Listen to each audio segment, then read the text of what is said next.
Buyer beware.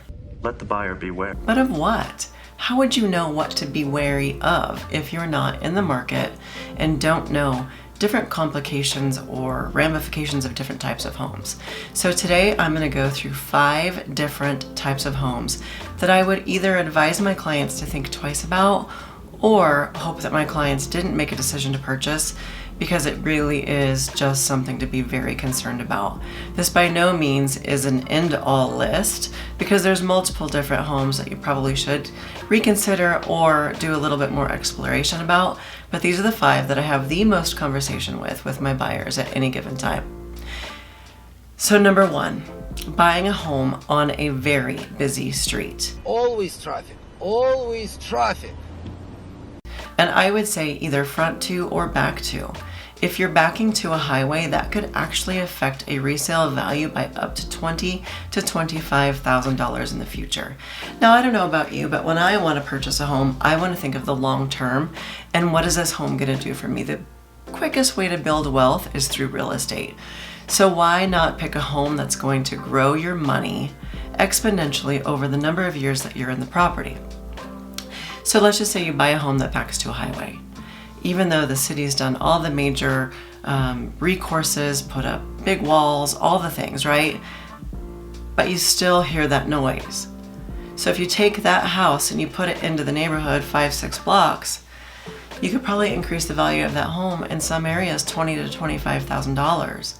And think of when you're looking to resell and you see that exact same model a few blocks down listed for $25,000 than what your realtor says you should sell for. I think you would probably take pause and think, gosh, I wish I would have known this when I purchased the home 5 years ago, right? And so I also talk to my clients about being on a busy street in the front, and for many reasons.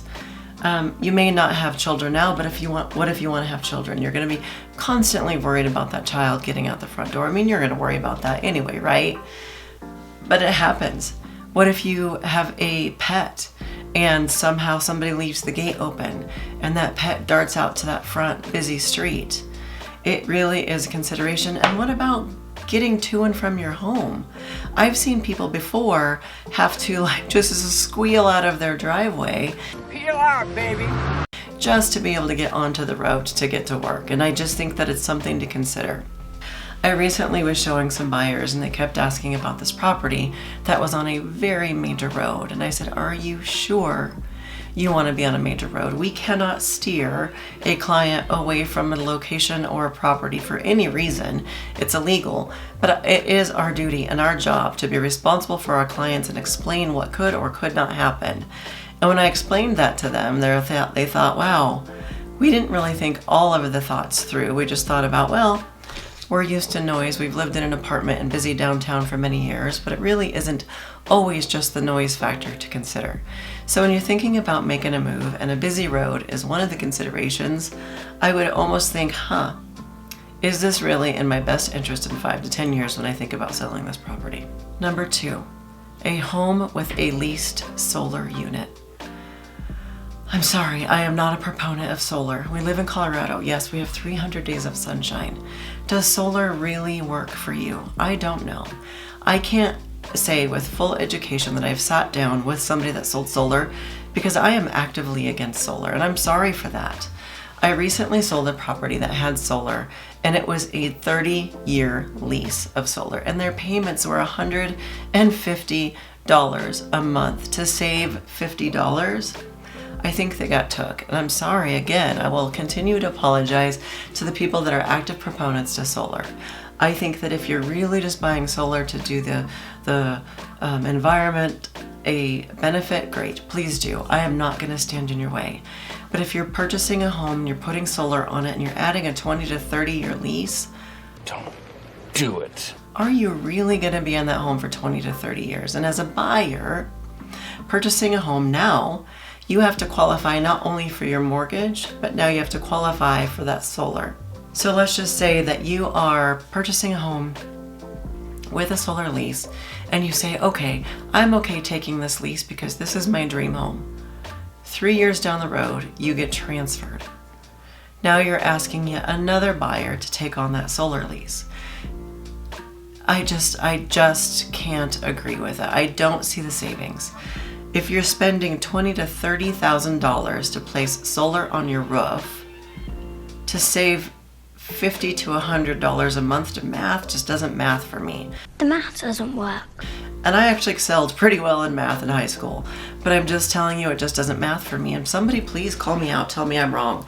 Tell me I'm wrong, please, because I would love to hear the other side of it. But every single house I have ever sold with leased solar has had an issue. We've lost buyers. We've lost contracts 2 days before we're supposed to close. We've had buyers that at the end of the day could not qualify for both, even though they fully qualified for the house. It just is not a good idea, in my opinion. Now, I am selling a house right now that the county put solar on as a grant, and the solar is paid for, and their solar bill is down about $100 a month. So yes, that is perfect. But if you're asking to take on a lease, and then you're asking your next buyer to take on a lease, because what are the odds and the chances are that you are going to remain in that home for the remaining portion of that solar? Very minimal.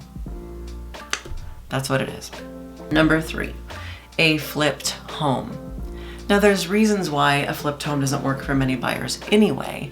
If you're an FHA buyer and that flipped home is within the parameters of FHA not allowing a purchase to be done. So I'm not making sense here. Let me explain this to you. If somebody purchases a home, FHA will not allow that home to be purchased with an FHA loan in a period of time.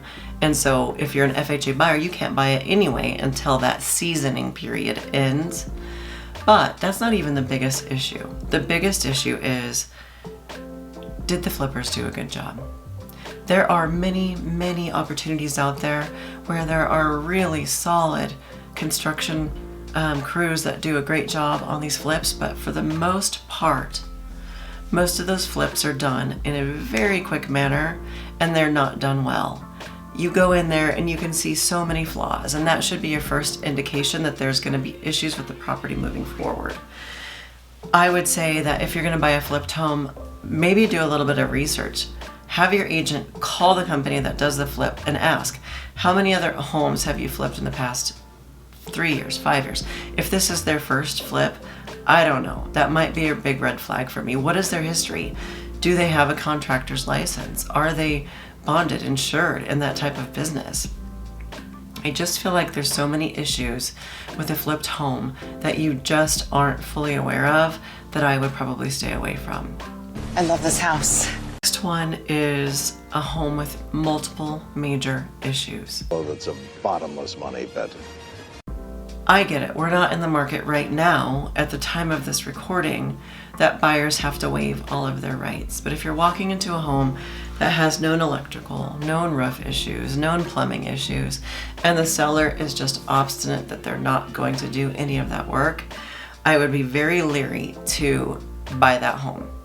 What I would say, if I was your agent, what I would say is, hey, you love this house, the seller's not budging, and you want these things explored, let's extend our inspection period, and let's get qualified professionals in here to really give us the full picture of the electrical, of the roof, of the plumbing.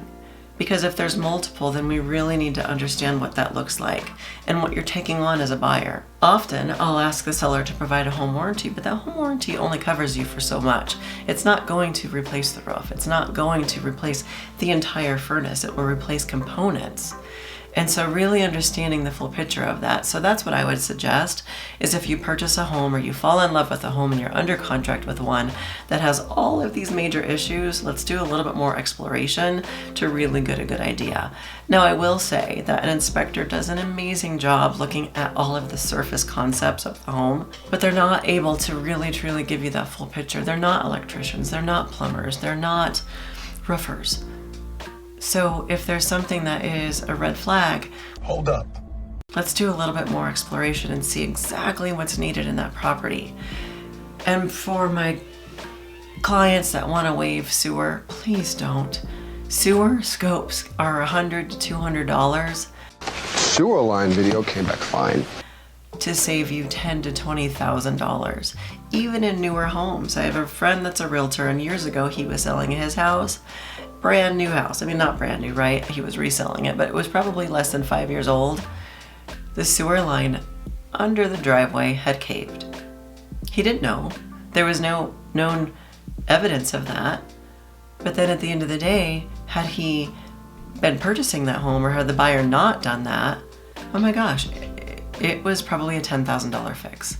So unless you really want to start dumping more money, you heard the money pit, right? I mean, maybe not. I'm older than a lot of my viewers, but The Money Pit was a movie years ago, and it was a money pit. I don't think that you want to buy a home unless you're an investor and you want to live in a home. I have a client that does that too. He buys homes, fixes them up, and then resells them 3 to 5 years later. He's made quite a profit doing that, but that's his job. He's a contractor and he's made, tens of thousands of dollars by doing this all the time. So I promised you one that you may or may not know about. So we call them the 1776ers. In Old Thornton, there are these homes that are 1,776 square feet. These homes, I would say 90% of these properties have or have had structure issues in the past. We got some structural issues here. And I just showed one of these properties not too long ago. Even though I educated them as to these properties, there were caterpillars all over the floor. I kid you not, there were bugs everywhere. You know why? Because the structure is not sound and the bugs are getting in from the ground underneath the home. And now I'm seeing a lot of these investors, let's talk about fix and flips that don't work. We'll just tie this up in a pretty little knot. They're putting stucco on the outside of these to cover up all of the brick cracks because every single one of them have cracks on the bricks. If you don't have an agent that is so educated in this market, many agents don't even know about these properties. I had an investor that wanted to buy one years ago. He's an investor. It was $25,000 to fix the structure on this little 1,176 square foot home. $25,000. And here's the thing. Even when you fix it, it's still a problem. Because now you have to disclose it. Anytime you say structure buyers are worried, I don't know that it's not going to continue to shift. I don't know what it is about these properties, but every single one of them that I have shown in my entire career, 23 years, has had structure issues. There's also this area up in Superior called Rock Creek, and years ago, actually I haven't sold one in Rock Creek in a long time, but years ago, there were many of the properties up there that also had structure issues. I went into one and it was so wonky that I actually got vertigo, and I felt like I was in one of those fun houses, the spin and kind of make you dizzy. I was grabbing onto the walls and my clients were walking through the house like, oh, this is pretty. I'm like, do you not feel this? So finally we went in the basement and the entire beam was out of the wall and sticking down at a, 45-degree angle. I already knew that structure issues existed in Rock Creek. I already explained that to them. This is in Superior. And you just need to be educated when you're purchasing a home. A home is probably the biggest investment you're ever going to make in your life. And why buy a bad one? So let's go back to buyer beware. I hate that saying. I mean, yes, be wary, but I would say buyer be educated. Find an agent that knows the market, knows the specifics of some of these homes that many people don't know about. And better yet, have an agent that will advocate for you and your rights. Have an agent that knows that they can extend the inspection period to get some of these extra professionals in there, because that's your job, not the seller's. If they're not going to agree to do any of the work, do a little bit more due diligence and make sure that you're protected and your assets protected. So that's what I got. The 5 types of homes I never would buy. Let's do a little bonus now that I'm thinking about it. There's a property up north. There's a community up north called Prairie Green. Cute little community, very affordable homes, but you don't own the land. It's a, I don't even know how many year, 100-year, 1,000-year land lease. So for lack of better words, it's almost like a mobile home park, but it's not. It's structured completely different. But it's anywhere from $600 to $800 a month for that land lease for these cute little properties. And so I always have clients send me these properties. I'm like, oh my gosh, this is a cute little property and the price is great. Of course it is, because you're on a land lease.